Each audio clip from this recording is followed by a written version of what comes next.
Hello everyone and welcome back to Amaranth Bay.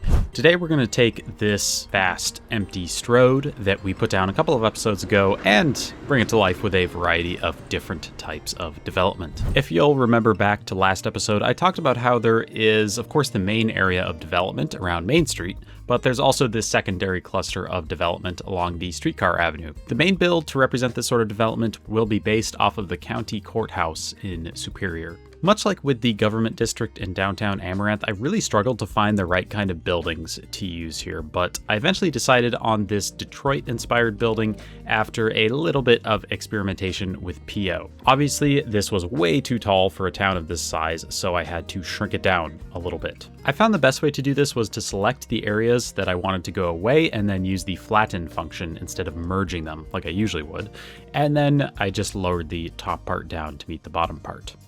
In Superior, it looks like there's an addition around back that looks like a newer building that very slightly mimics the style of the original one out front, while not fully kind of replicating it. But I couldn't really find an asset that would work for that kind of approach here, so instead I went the more 60s route and just plopped down a totally discordant building to serve as the extension. It's still an interesting building on its own, but maybe doesn't fit perfectly.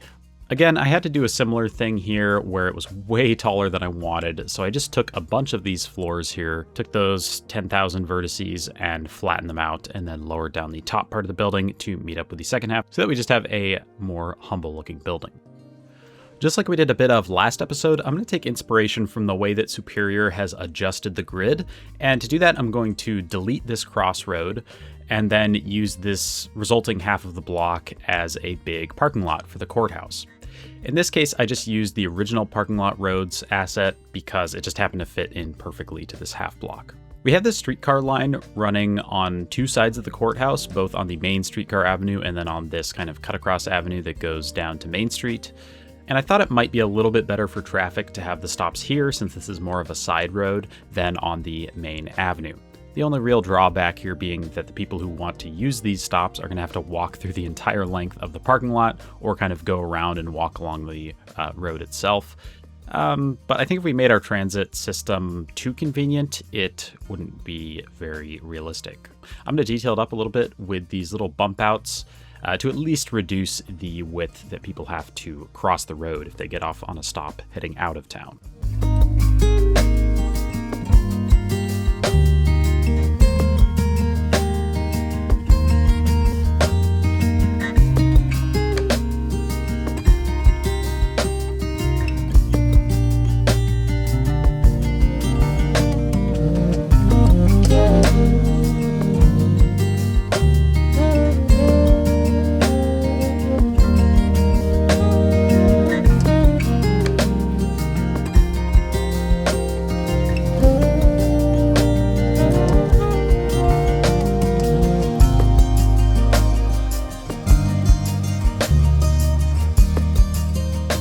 I think it helps a lot in terms of making the parking lot look like it's more blended into the environment rather than just being a big slab of concrete that's plopped down, to bring some grass landscaping onto the surface where there's a space in between the different zones of parking, and also to cover up the pavement edges with grass as well.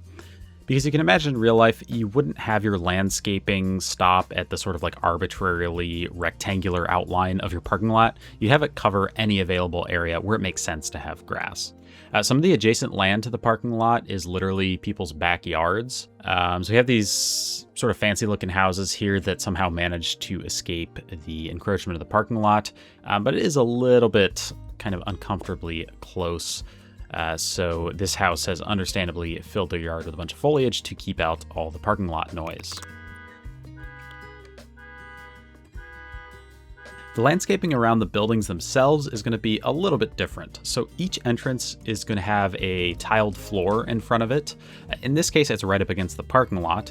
And then we're going to add in a path system in a minute that's going to connect that up to the other entrances and also to the sidewalks and the roads. Before that, I wanted to take care of this side over here where we're going to add in a little bit of a different addition. I thought that this would be a fitting spot for a garage entrance because it's kind of on a side road. This is not going to just function as a courthouse, but also as a jail and a police headquarters for the town, I guess.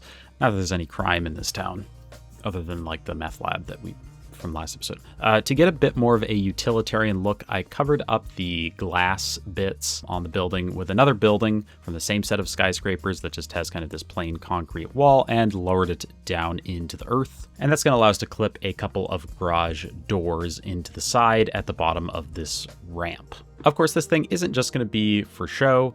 I'm going to take a couple of cop blocks and clip those in here so the cop cars will spawn here and come out of the ramp, which I think is kind of cool. For that path system that I mentioned, I'm just going to use the skinny version of this pavement decal. One downside to these is that they do limit you to making very right-angled paths. I mean, I suppose you could do like 45-degree angles as well, but you can't really get a curvy sort of path like you'd find in some parks. But I really do think that style works pretty well for this context. And kind of like with the parking lot landscaping, I feel like this sort of detail just separates it that little extra bit from looking like the default paths and even most like tile decals that you can plop down. Just having this just difference in scale almost from the vanilla game makes it look a little bit more realistic. At least that's what I hope. One problem is that they're not functional. I'm not going to make all of them work, but I am going to clip a couple of invisible paths that go along the paths and go through the building so that we can hopefully get a little bit of foot traffic passing through this whole campus. You have this central pathway in between the two buildings. It's a little bit bare, so I clipped in this modular commercial building to add the appearance that there's at least some sort of entrance back here. And then I also added a overhead walkway here in between the two buildings. It's a bit of a nod to the skywalk system that connects the various buildings in Amaranth's government district. In Superior, there's no skywalk here. There's really just like a big hallway, it looks like, that connects the two buildings. But I thought it would be more fun to do it this way. Finally, to bring everything together, I added in a few bushes around the exterior of the building, which I think just adds a nice little bit of definition that you don't get from just having a plain grass texture. It seems like buildings with this sort of landscaped area around them usually have an additional sort of planter area around the base. So I decided to do that here.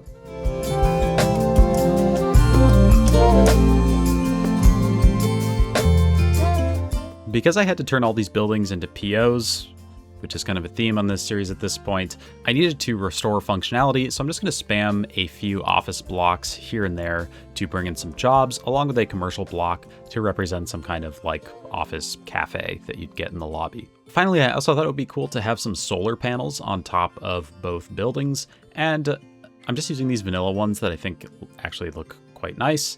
And just spamming them on top of the roof. And then to represent the electricity that they generate, we're going to get a electricity block clipped in here, generating an extremely reasonable 10 megawatts. I don't know anything about electricity, but that sounds like a lot. Before getting into the really juicy STROAD builds, I built up this block, which to go along with the older courthouse consists of more historic buildings that have clustered around the streetcar avenue. I had originally put down some old houses in the remaining halves of these blocks, but they looked a little too isolated over here because you have kind of these historic buildings on one side, a big road on the other, and then the park on the other side, so they just felt really out of place.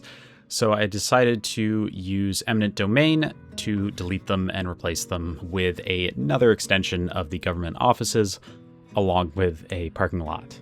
So good for them. I won't bore you with the parking lot detailing in this instance because we're going to have a lot of parking lots to build later, and I think they'll be a bit more interesting. So instead, we're going to get to some of the meaty STROAD builds. I thought that this plot of land here seemed like prime real estate for some kind of business catering to people coming into town on the avenue, so this is going to be the first of a number of fast food joints that we're going to place down in this episode. In this case, it's a Hardee's, which I guess is like the same thing as Carl's Jr. I don't know. So here I am going to show the parking lot build because that's as painful as it is to say. That's going to be basically what we're doing for the next, I don't know, half hour, 45 minutes, something like that. So this one is made out of ploppable asphalt. This is really my favorite technique to build parking lots of this style because they don't crash my game when I make weird shapes with them like the networks do. So it's just better. And also it's just a little bit easier to manipulate when you have these relatively small areas. Obviously it's a large area to dedicate to a parking lot, but it's relatively small as far as parking lots are concerned. So it's just easier to fit these asphalt pieces to the surroundings with PO. It makes it even harder that you have to fit in these drive-through lanes, which seem like they might not take up that much space, but you basically have to have one lane for the drive-through, and then you have to have one or maybe even two lanes if you want a two-way parking lot road system going around the outside to go through the parking lot. So in this case, it was cramped enough that I just had the drive-through and then a one-way circulator system through the parking lot. And with that out of the way, I just roughened up the lot a little bit and then cleaned up some of the surroundings with some grass and some bushes to keep people from crossing in between the two parking lots. I don't know why anyone would want to do that or why anyone would want to keep anyone from doing that, but it's the sort of thing that you see in this kind of setting, I guess. I thought that this thing turned out pretty well, but it didn't really seem Stroady enough for me. So I added an entrance directly from the avenue so that we can actually have people turning off and onto this avenue, which I'm sure is fantastic for traffic. But that's sort of the whole thing with a STROAD, is you have people using it for through traffic, but then also turning in and out of different lots. So I felt like I had to add that here, even though it was kind of unnecessary, frankly. In addition to the historic buildings like the courthouse and the STROAD development like the Hardys, I noticed a third type of development in Superior, which I'm just going to refer to as mixed use. So we're going to start by taking inspiration from this guy in Superior, which is a very glassy office, which has a little Jimmy John's Bunyan over on one side. So I thought that was kind of interesting. I used a couple copies of this glass office building clipped way down into the ground, so we just have a few floors remaining sticking up. For the parking lot, I decided to use big parking lot roads in this instance because they work very well for when you have a big lot, surprisingly. I used the version without the exterior parking spot area on the top part of the parking lot and the bottom part of the parking lot as you see it from this perspective, just because there's not enough room to have parking spots on the exterior portion. And then I used the version with the exterior parking spot available on the sides because we have more room for that. The interior of the lot is a little bit awkward in that I didn't think I could fit any of the kind of standard networks in here. So instead, I just ended up custom building it by adding in a clipping network to get rid of the terrain and bring everything down to the lower parking lot level, which is slightly below the ground level. And then I plopped down some ploppable asphalt to fill that back in so we don't have a void to hell in our city. Or I suppose we still have it, it's just covered up. So that I'm sure that'll work well enough. To glue everything together and transition between the parking lot and the building, I used these cement curb props, which I do quite like for this kind of application, and we're going to be using quite a bit of it over the course of this video. I did have to make some adjustments to the parking spots to make room for this, but I didn't worry too much about having it be symmetrical or anything like that. I just kind of wanted to quickly get this filled in. As I was doing this, I realized that there was actually quite a bit more space for parking spots around back. And I think when you're doing this kind of development, the more parking that you can fit in, the more realism you can squeeze out of it.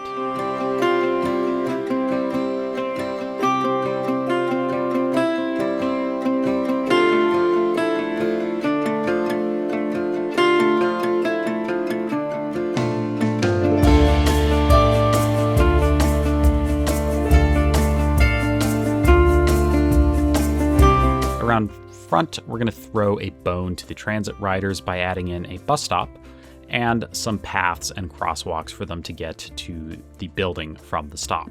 After a little bit of corporate landscaping, there are actually a couple details that don't have to do with the parking lot, and those are the Jimmy John's sign for the Jimmy John's Bunyan, which I can actually smell right now.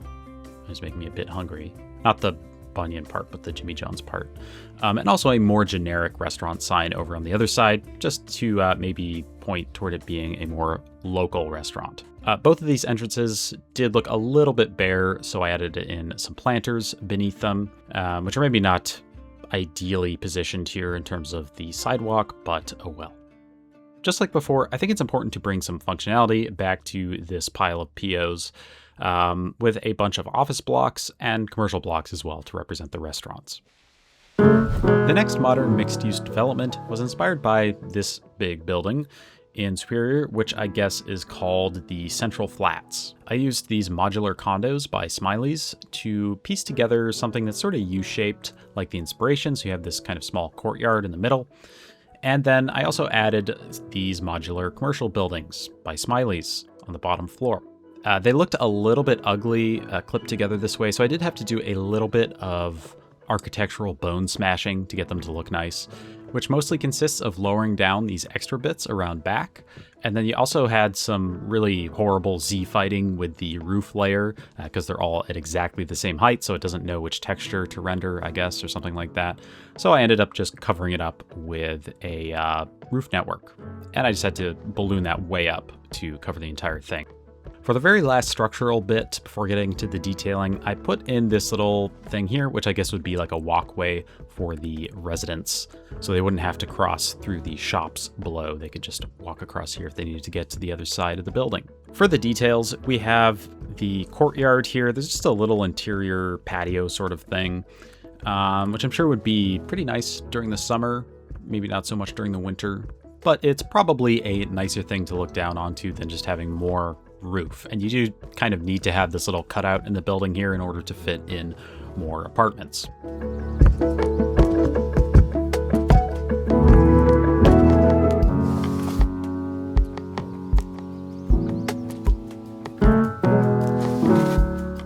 Because of the shape of the building here, the exterior details are actually going to be pretty similar to the courthouse, which is kind of interesting. So you have yet another bus stop over here for the residents, and then a path system to connect the main entrance up to the sidewalks.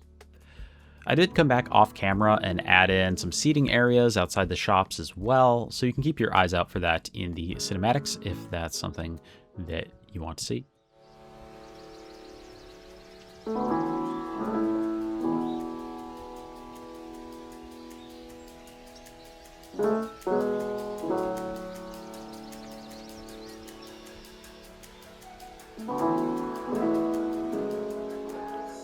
Around back, there's not too much room left for a parking lot, but I did feel like we needed a little bit of a surface parking lot here because you usually do tend to see that in this kind of development, although we are going to add in access to an imaginary parking garage in a moment after adding in the outdoor spots. There aren't built-in garages in this asset, at least on the sides of the assets that are facing the exterior in the way I use them. So I clipped in another building that had a relatively bare facade, and then added in some garage door props to help sell the effect here.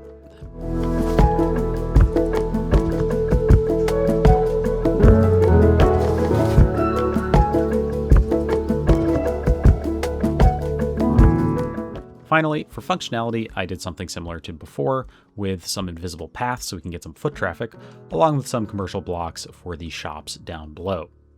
The condo assets that I used already function as condos, so I'm just going to leave those be. So far, everything has been a little bit low calorie as far as STROAD builds are concerned. So in these remaining blocks, we're going to get started on some of these more car-centric national chains along the lines of the Hardee's from earlier. We're going to start off with the metro area of Amaranth Bay's second Taco Bell, which, like the first one, needs no comment, I think. I guess I could make a lettuce joke, but nothing's coming to mind.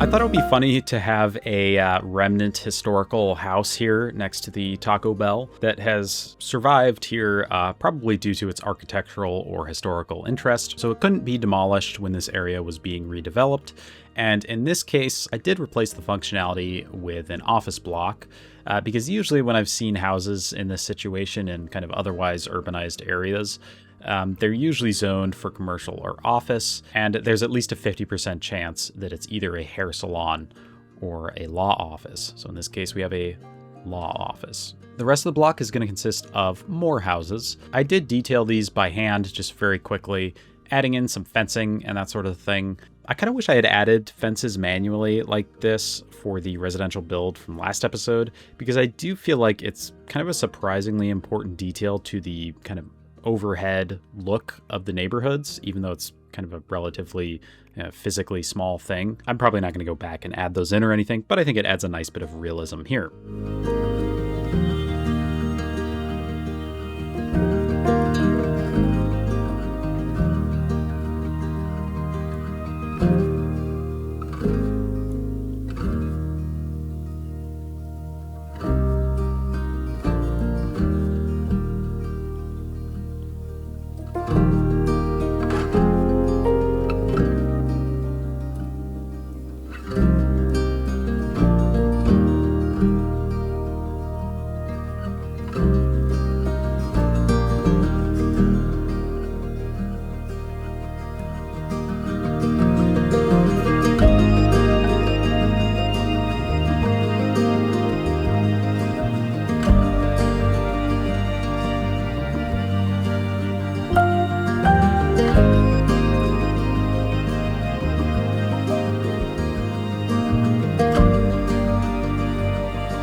Superior has a cute little public library right in the middle of town, alongside a small park. Since we've been kind of compressing the layout of the town, I'm going to take this idea and build something like it in this location where you have the local DMV in real life. We're not going to be building a DMV because I'm not going to subject my citizenry to that. I used this elementary school building to stand in for the library, which basically has the same purpose as the modular high school building that I used last episode to make the community center and the housing office. I'm basically just using it as a generic civic looking building, and I think it works fairly well in that capacity. A big part of this building is, of course, the giant parking lot.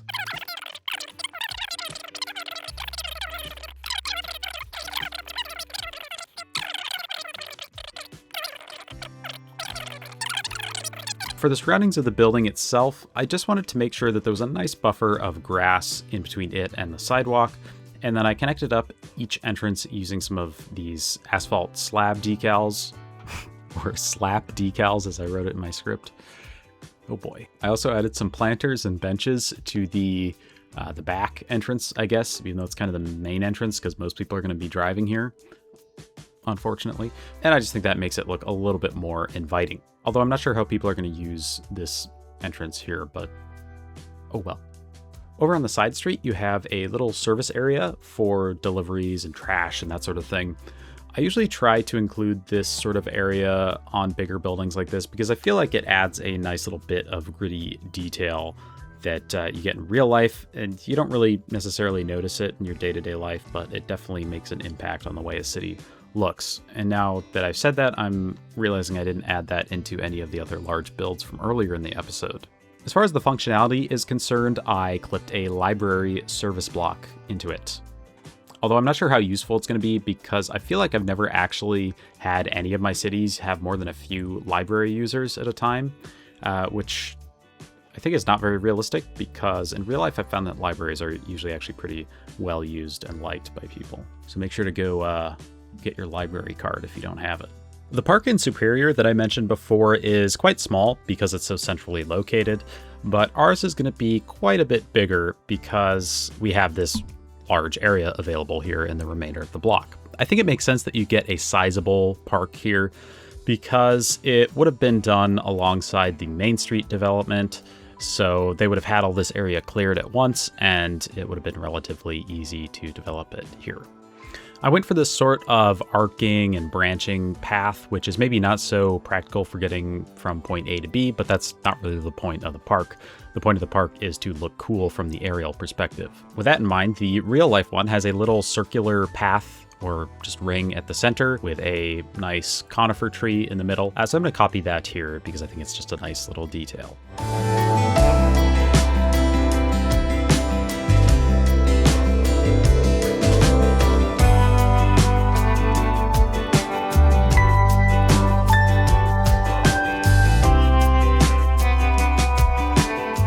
Because this park's more at the edge of town than the center, I took the real-life name of City Center Park and altered it to fit the context here. Finally, I went ahead and added a bus stop on either side of the STROAD, which would be useful for accessing either the library or the park or the stuff that we're going to build on the other side of the road, which we're going to do right now.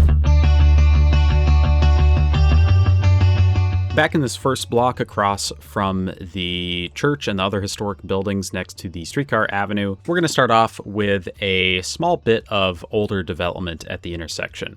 So we're building off the idea from last episode and earlier in this episode as well that there was an additional node of development centered around the streetcar line.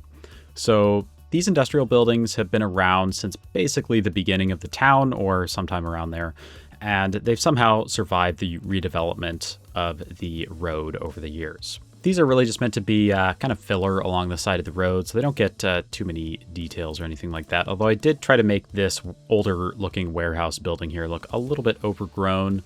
So they haven't torn it down for whatever reason, but it's also not really being maintained very well. This asset does look really nice though. I like this one. Other than those historic buildings, the bulk of the development on this side of the road is going to be made up of the more car-centric style of development from before, like the Hardys and the Tim Hortons. This is primarily because you have the active track here. Of course, it's not being used for these businesses, but you're going to have trains going back and forth along here relatively frequently.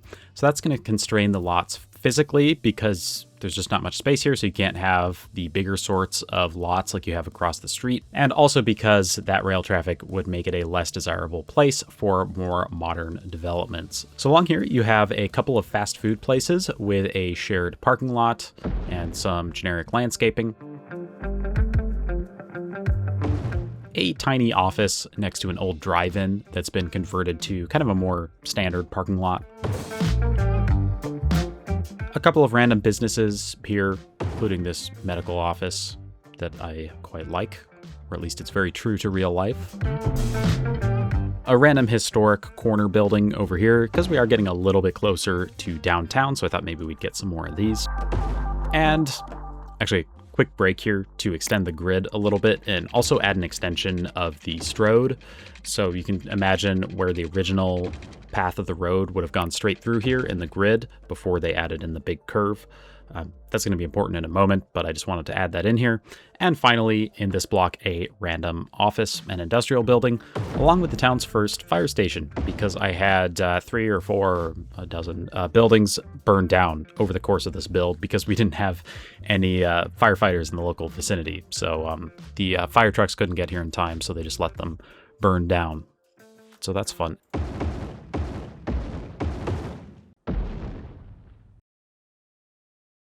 To finish off the STROAD, we're going to look at this brewery complex in Superior and build something inspired by it. Starting at this corner, I made the brewery itself, which is made up of a few different buildings stitched together. The building right on the corner is meant to be a tasting room and storefront that's directly connected to the production facility over to the side.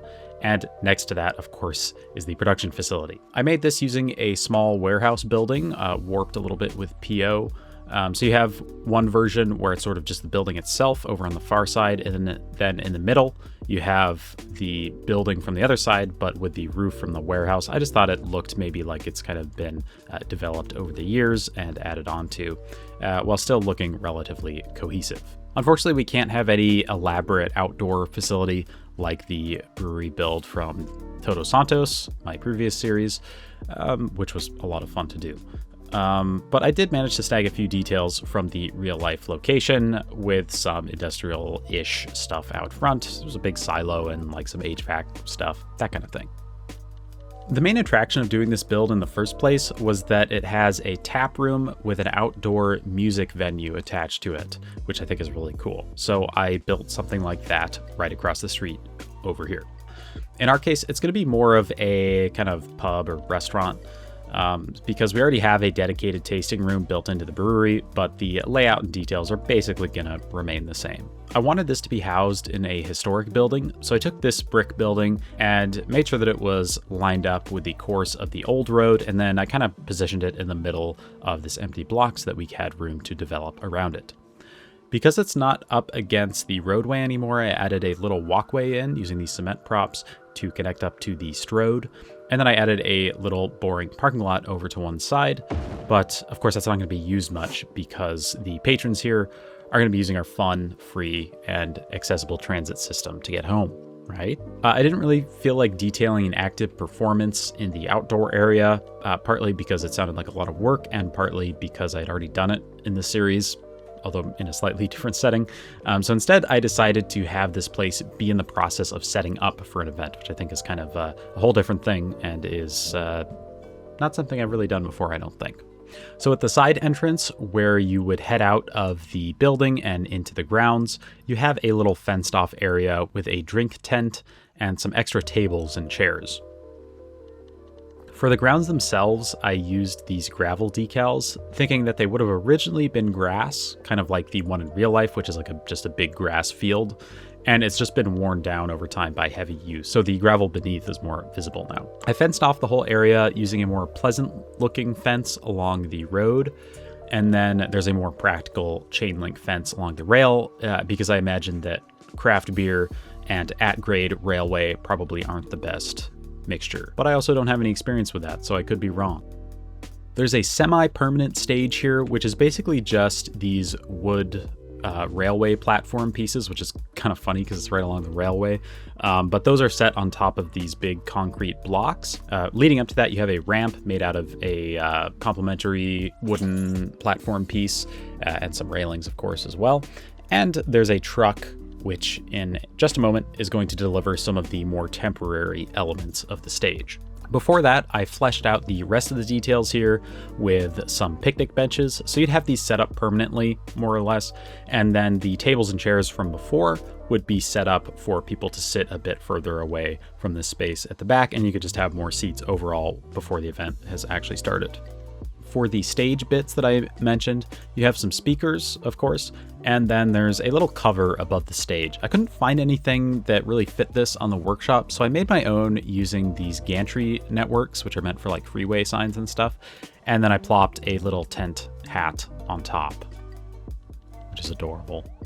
I thought it would be fun to try to get this thing sort of functional. So at the side entrance, I added an entertainment block, and this basically allows people to congregate out front. So I can have the block clipped into the building, and then people will be waiting outside. And I guess they're just waiting here for the show to start or whatever.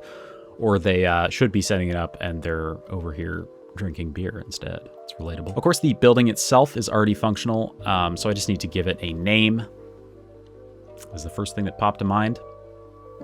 And then over here, I added an industrial block to the production facility and a commercial block to the tasting room and an office block in between to bulk up the employment numbers. All of these appropriately named so we can identify which Sims like to come here and maybe we can befriend them. That was kind of a weird thing to say. I was kind of tempted to call it quits at this point, but we did have a couple of blocks left in the vicinity, so I decided to take care of those quickly before letting you go. Not that I have you hostage or anything. First, we have a gas station. I actually originally wanted to use this asset closer over to the freeway to serve travelers coming to and from the city, but this asset was so large that I didn't actually have room for it over there, so I could only fit it in over here, but I think that's fine. There aren't too many interesting details with this build, just some concrete slab decals with a B under the pump area, with the rest of the lot being paved in asphalt. Of course, there are also some parking spots around front and some dumpsters, and some updated gas prices as well. It's kind of interesting, I actually happen to have a electronic sign font installed, which matches the one built into this prop, so that was kind of handy. I don't think I've ever actually used it for an electronic sign, but that, maybe someday in the future.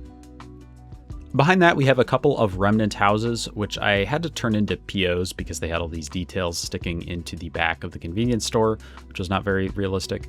And I also took the opportunity here, with all the built-in details gone, to add in some more details. And I just tried to be a little bit more precise than I usually would in this context, with some fencing and some other miscellaneous doodads. Along this final available stretch of Main Street, there is a classic looking diner.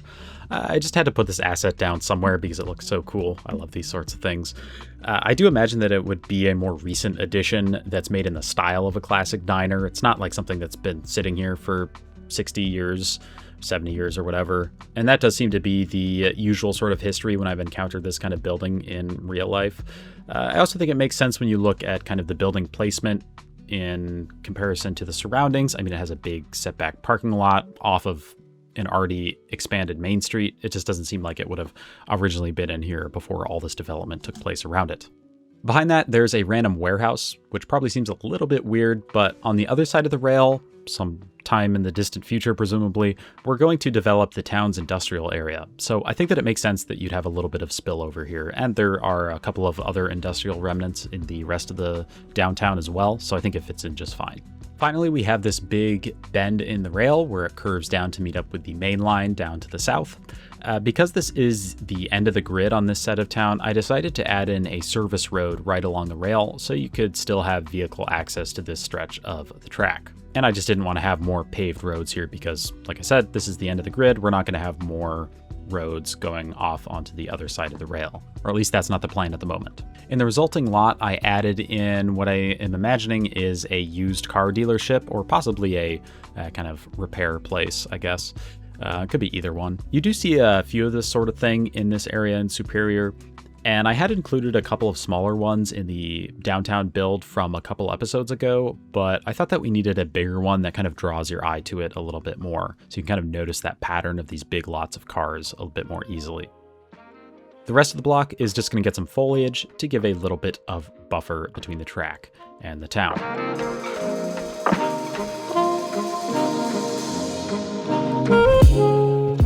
So that was a lot of building. In fact, the first cut of the episode is twice as long as I intended, somehow, but we're not done, because, after all, this is an episode about a STROAD, so I wanted to take just a minute to add a couple of details to the road itself, or to the street itself, or the STROAD itself, I guess.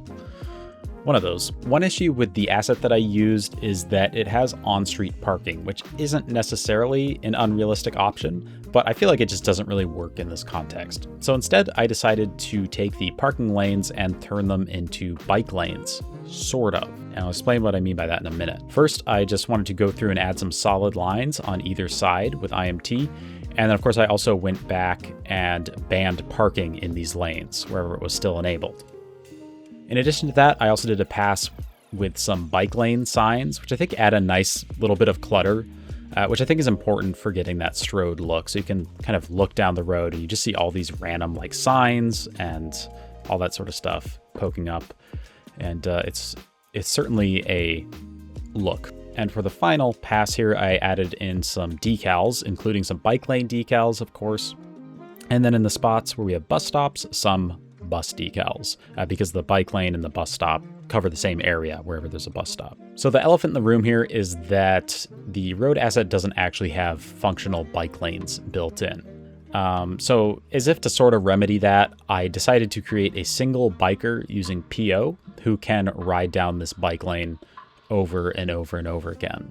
So we can at least get a little bit of cycle traffic along here. So that is obviously a little bit ridiculous of a solution, but it is a solution. So I put this extremely normal looking human person prop on top of a bike prop and then animated it with the back and forth module of PO, which basically just allows it to go forth and then come back and then, do that over and over again. So that worked extremely well. But I eventually did actually get it to work all right. I just had to make sure that the props were lined up correctly at the beginning and that the A to B duration, so where the guy is actually biking down the road, was a nice long duration so that the speed consequently goes down.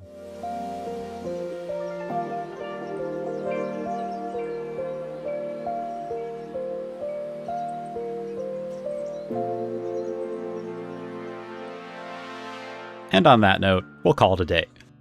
Thank you to my channel members, with a special shout out to my $5 tier members, Juki, New, Peter J, and Victor Sellin. And of course, thank you for watching.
I hope you enjoyed watching me place down some asphalt slaps.